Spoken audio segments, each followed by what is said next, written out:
Yesterday, December 7th, 1941, a date which will live in infamy. The United States of America was suddenly and deliberately attacked by naval and air forces of the Empire of Japan. You knew that there was a war going on. Was at peace. Really, we weren't nation. affected that much because it's on the other side of the ocean, the Atlantic Ocean, and on the other side of the Pacific Ocean.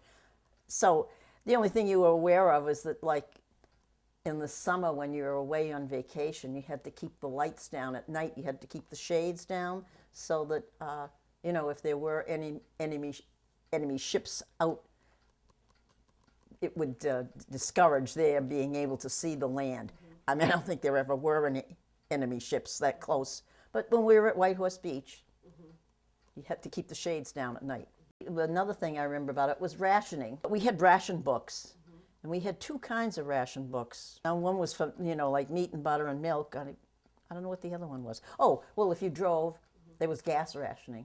When I was in high school, I worked in the A&P, and so I was very well aware of people, you know, wanting to know, is there any way they can get more butter, that type of thing, you know. Well, I wanted to fight in the war. As soon as the war started, I knew that I was going to sign up somewhere. And fortunately, I was a senior in high school, and I didn't lose anything by going into the service. So I was, the timing was pretty good. Not too many of my friends went into this. I was a year behind Grandpa, and I don't really remember them going from high school right into the service.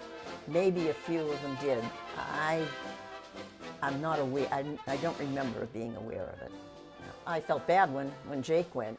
When I was a senior in high school and I was 17, the school said that if anybody in the senior class left to go into the service, that they'd automatically get their diploma. And I thought that was a pretty good deal, so I signed up for the Navy and got my diploma. I went to boot camp. They called it boot camp, which was the training part of it, in Sampson, New York. And that's where I went and spent 2 months there. I had to learn all about the Navy, how to dress, learn about just Navy life. And from there, I went to Indianapolis, Indiana, in order to learn to be a radioman.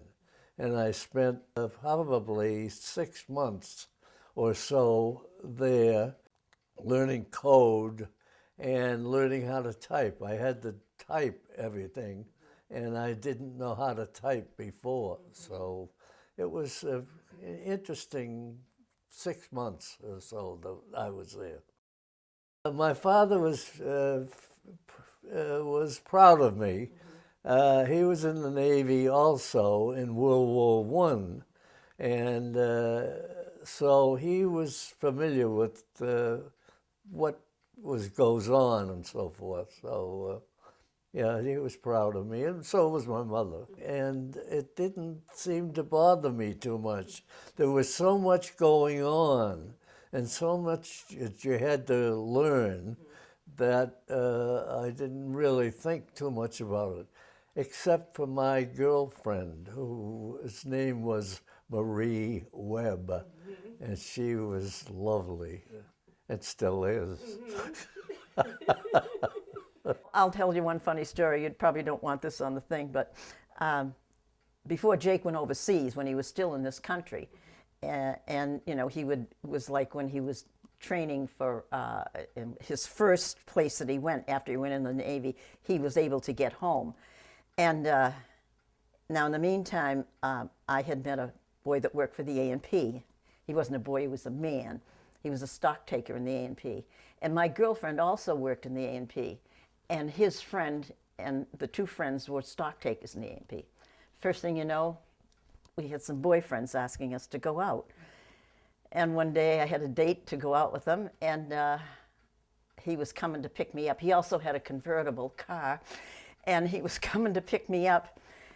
And the first thing I know, I think it was Ethel that came racing to the house and saying, "Jake is up at the store, at the corner store." It was like, caught in the act. We survived. Yes. Was he angry at you?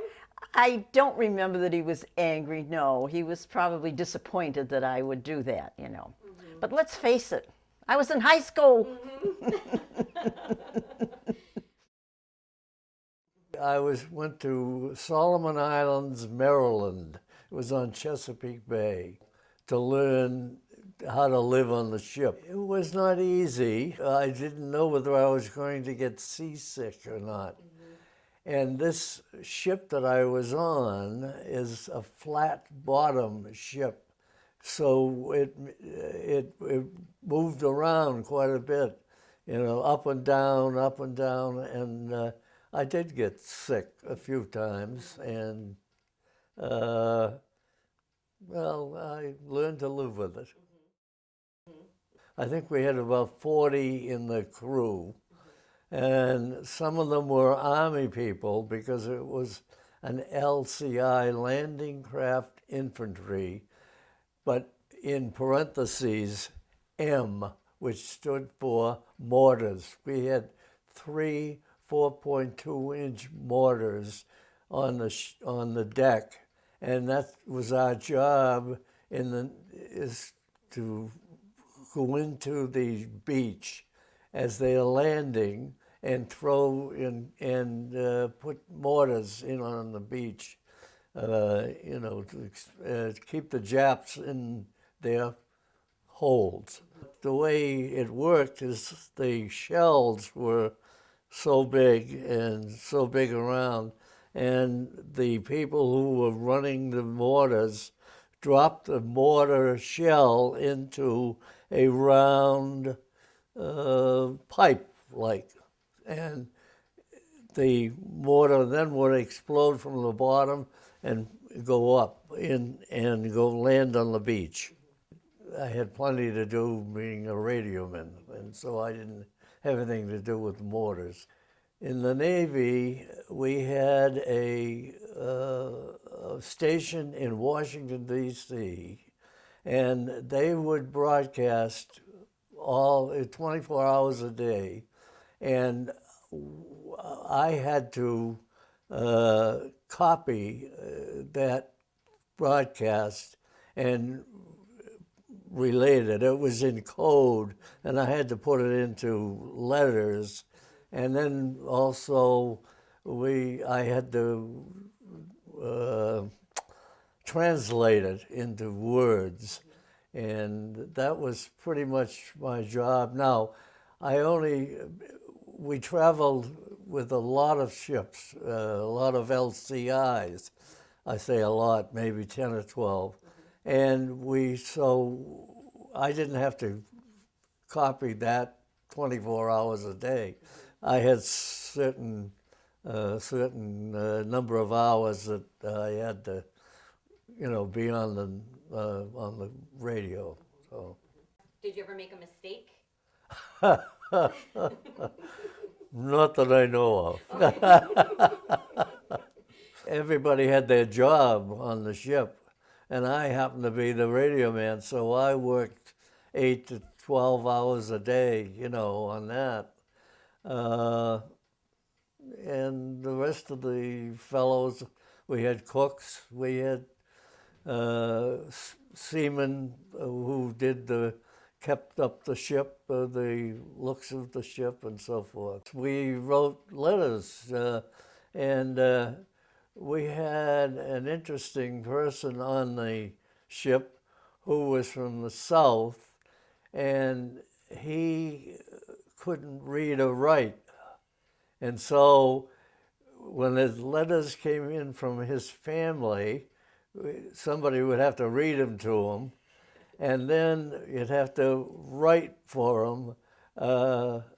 You know, when he was sending letters home to his family, that was kind of interesting. You know, my lovely girlfriend, she wrote frequently, and my mother wrote frequently, and my mother would send me Welch's fudge bars. She'd send a whole box. It got to the point where I had to write to her and said, "Mom, don't send me any more Welch's fudge bars. I'm tired of them." So that's what, you know, we had fun on the ship. It wasn't all bad. No.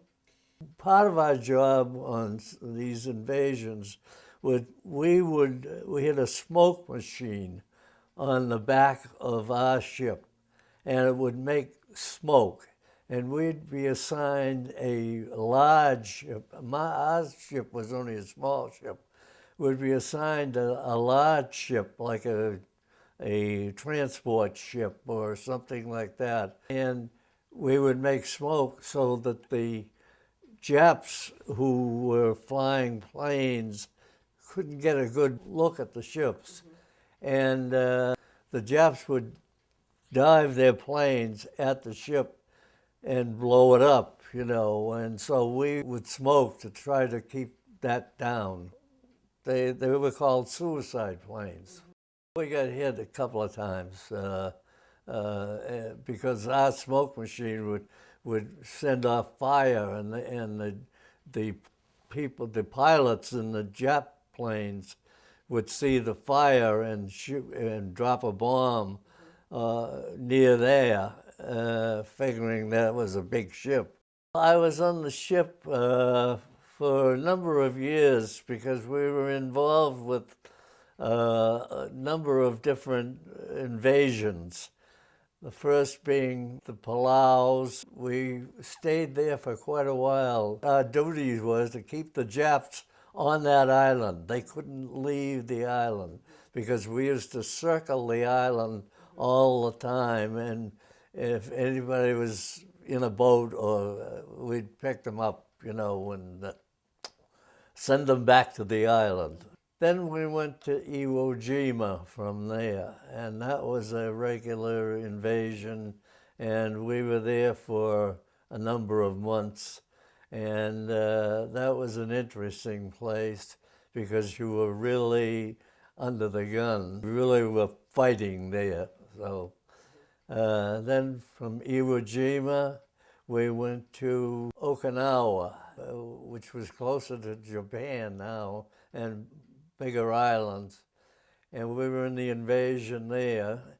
And then we went from Okinawa to Ieshima, and we were there for a few months. And then we came back to Pearl Harbor. And while we were in Pearl Harbor, the war was over. The Japs had surrendered, and I went swimming on Waikiki Beach when I heard the war was over, swimming with my clothes on. But anyway, it was quite a surprise and very much fun from that point on. And we went back home. We didn't take that ship home.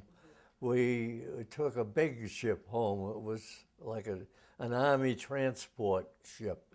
And that took a week or so, you know.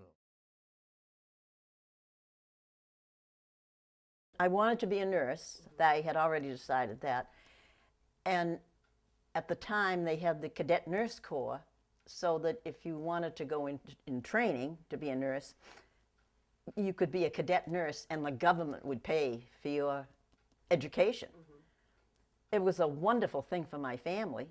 It really was, you know, because my family didn't have much money. You know, they were middle class lower middle class, you might say. They lived in their own home, but it was a two-family house, you know, and so, you know, they got along fine, but an expense of educating a child would be difficult for them. So we were very fortunate that, you know, I could belong to the Cadet Nurse Corps, and the education was paid for. It's great. And I love nursing. I loved it.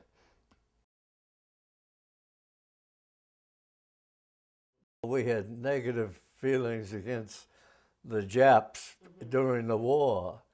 After the war, I personally never had too many negative thoughts about them, you know. They were in the same boat we were. They